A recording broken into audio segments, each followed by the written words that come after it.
সালামুন আলাইকুম প্রিয় দর্শক শ্রোতা, আশা করি আপনারা যে যেখানেই আছেন ভালো আছেন, সুন্দর আছেন। কথা বলছি QM Quranic message YouTube channel থেকে। বিসমিল্লাহির রহমানির রহিম। আজ কথা বলবো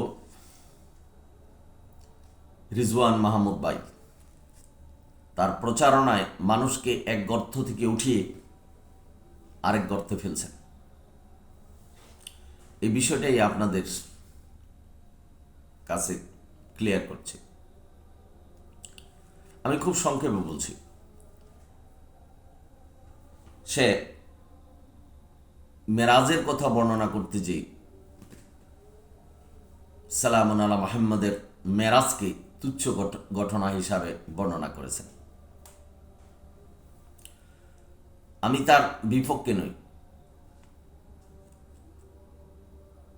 ইনি কোরআন অনুসারে কথা বলছেন, কোরআন মানতে বলছেন, কিন্তু তার অজান্তে সে মানুষকে সঠিক পথে এনে আবার বিপদে ফেলছেন। সালামুন আলা মুহাম্মদের মেরাজ তুচ্ছ ঘটনা নয়, উনি মেরাজকে তুচ্ছ ঘটনা হিসাবে বর্ণনা করেছেন। সূরা ইসরার 1 নম্বর আয়াত। আল্লাহ তার বান্দাকে মসজিদুল হারাম থেকে মসজিদুল আকসা পর্যন্ত মেরাজ করিয়েছেন এবং আল্লাহর কিছু নিদর্শন দেখানোর জন্য। সব শব্দের অর্থ হল রাত্র, মেরাজ শব্দের অর্থ হল সিঁড়ি, উপরে উঠার সিঁড়ি। যেহেতু এখানে আল্লাহ বর্ণনা করেছেন উপরে উঠা, তার মানে সালামুন আলা মুহাম্মদের মেরাজ হয়েছে ঊর্ধ্বগমন। এটা সুস্পষ্ট আয়াত। রিজওয়ান মাহমুদ ভাই এই আয়াতকে রূপক আয়াত হিসাবে বর্ণনা করেছেন। রূপককে উপমা উদাহরণ, অথচ সূরা ইসরার 1 নম্বর আয়াত সুস্পষ্ট আয়াত, ক্লিয়ার আয়াত। নবীর মেরাজ হয়েছে এই ঘটনা আল্লাহ আমাদেরকে জানিয়ে দিয়েছেন, স্পষ্ট আয়াত, এটা রূপক আয়াত নয়। মানুষকে ভুল ব্যাখ্যা দিচ্ছেন। রূপক শব্দের অর্থ সে হয়তো বুঝতে পারেনি। যদি উদাহরণ উপমা হয়ে থাকে, কোন ঘটনার উদাহরণ উপমা জানতে হবে। সে মানুষকে কোরআনের কথা বলছেন, কোরআন মানার কথা বলছেন, মানুষকে সঠিক পথে আনছেন, আবার এই কোরআনের আয়াতকে, স্পষ্ট আয়াতকে রূপক আয়াত হিসাবে মানুষের কাছে বর্ণনা করছেন। সুতরাং এটাই সত্য যে উনি তার প্রচারণায় মানুষকে এক গর্ত থেকে উঠিয়ে, অর্থাৎ সত্যের দিকে দাবিত করে আবার গর্তে ফেলছেন। আমি তাকে অপমান অপদস্থ করার জন্য এই ভিডিও দিচ্ছি না, ভিডিও দিচ্ছি সে যেন পরিবর্তন হয়। নিজে যা বলছেন, নিজেকে নিজে পণ্ডিত ভেবে মানুষকে ভুল পথে যেন না নিতে পারে, সেই জন্যে তার প্রচারণার সমালোচনা করছে। আল্লাহর আয়াত, সুস্পষ্ট আয়াত কখনো রূপক নয়, এবং সালামুন আলা মুহাম্মদের মেরাজ কখনোই তুচ্ছ ঘটনা না।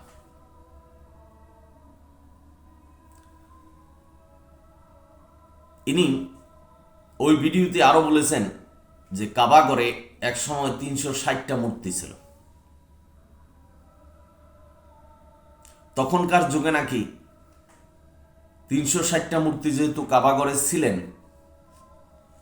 কাবাগরকে আল্লাহর ঘর হিসাবে মানুষ মানতেন না। সালামুন আলা মুহাম্মদের মেরাজের পূর্বে নামাজ ছিলেন। যখন কাবাগরে মূর্তি ছিল তখন কোন দিক ফিরে নামাজ পড়তেন, এই ধরনের বিভিন্ন হাস্যকর বিষয় মানুষের কাছে প্রচার করছে। উনি কোরআনে নামাজ পাচ্ছেন না,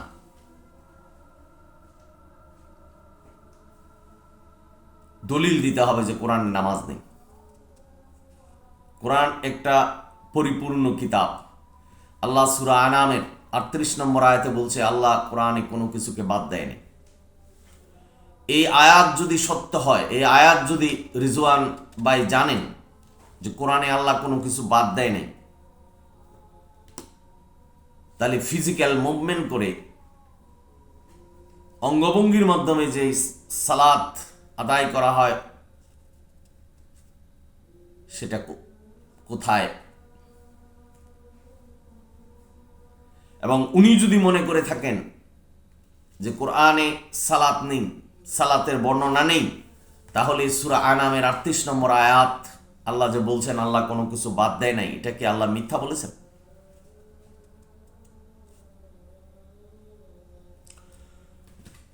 তৎকালে কাফেরদের দখলে ছিলেন কাবাগর।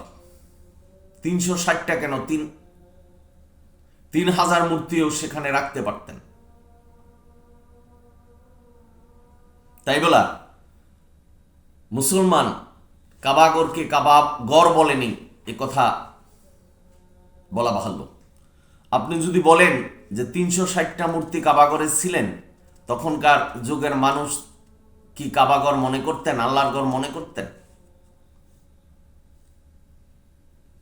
এই ইঙ্গিত কি বহন করে একটু বুঝে নেবেন। 360টা মূর্তি কাবাগরে থাকার পরিপ্রেক্ষিতে কাবাগর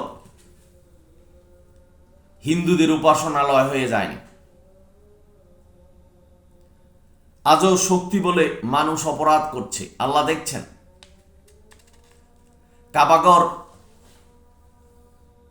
ভাঙার জন্য মানুষ চেষ্টা করেছে, কাফেররা চেষ্টা করেছে, কিন্তু ভাঙতে পারেনি। আবু জেহেলদের দখলে যখন কাবাগর ছিলেন, তারা ভিন্নভাবে কাবাগরকে উপস্থাপন করছেন। আবু জাহেল হজ করেছেন তার নিজস্ব পদ্ধতিতে।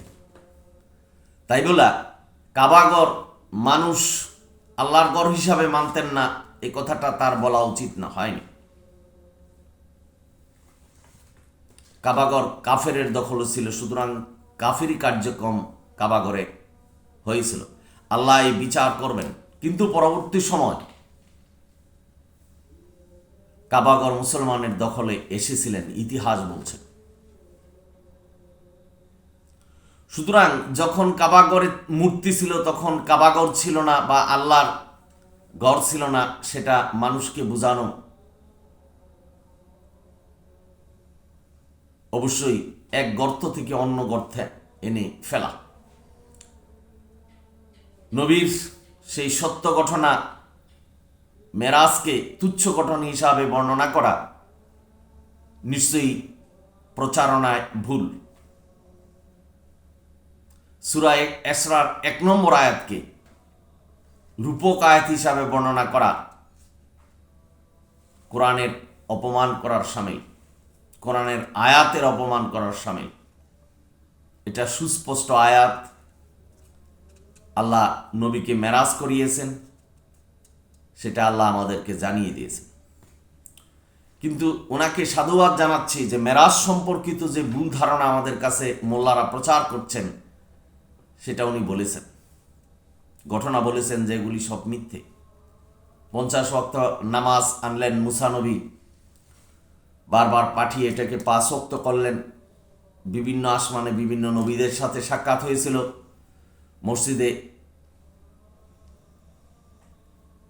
মসজিদুল আকসায় সকল নবীরা নামাজ পড়েছেন, ইমামতি করলেন সালামুন আলা মুহাম্মদ।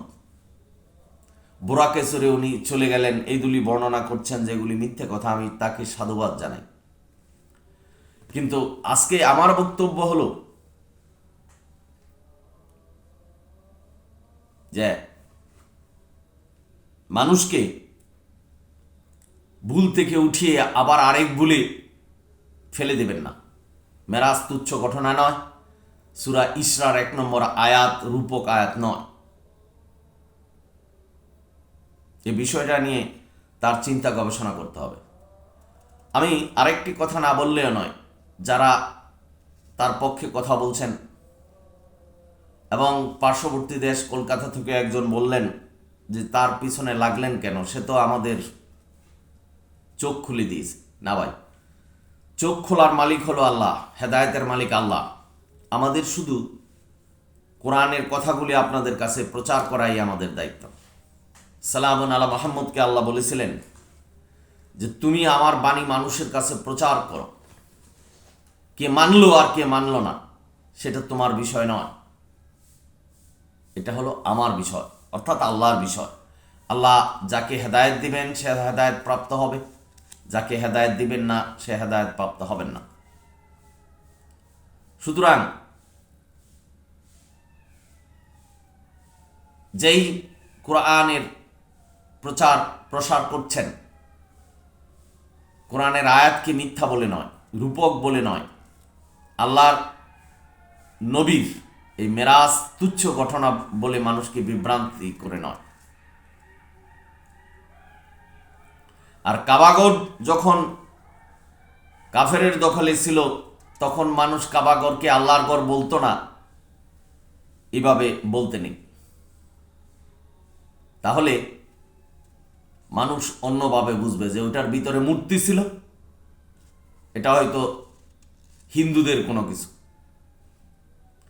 আপনার মতো মানুষ বুঝে না, মানুষকে আরো খুব সহজ সরলভাবে বুঝাতে হবে, আদর করে কাছে টেনে বুঝাতে হবে।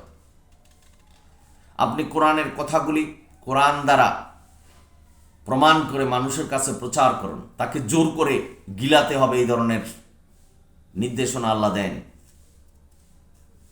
আল্লাহ হেদায়েত না দিলে আমি আর আপনি কাউকে হেদায়েত দিতে পারবো না। যা হোক, এই ভিডিও কোনো ব্যক্তি সমাজ গোষ্ঠীকে হেয়প্রতিপন্ন করার জন্য না, শুধু প্রচারণায় ভুলভ্রান্তি হয়েছে সেটাকে সংশোধন করার জন্য ভিডিও। আশা করি রেজওয়ান ভাইও এই ভিডিও বা এই কথাগুলি শুনে পরিবর্তন হবেন। আপনি আপনার কোরআন প্রচার করবেন, কোরআন দিয়ে উদাহরণ, কোরআন দিয়ে প্রমাণ করে আপনার প্রচারণা চালিয়ে যান। মানুষকে এক গর্ত থেকে উঠিয়ে অন্য গর্তে ফেলবেন না। আপনারা সকলেই ভালো থাকুন, সুন্দর থাকুন, কোরআনের পথে থাকুন। যদি ভিডিও ভালো লাগে সাবস্ক্রাইব এবং শেয়ার করবেন। আলহামদুলিল্লাহ রাব্বিল আলামিন। সালামুন আলাইকুম।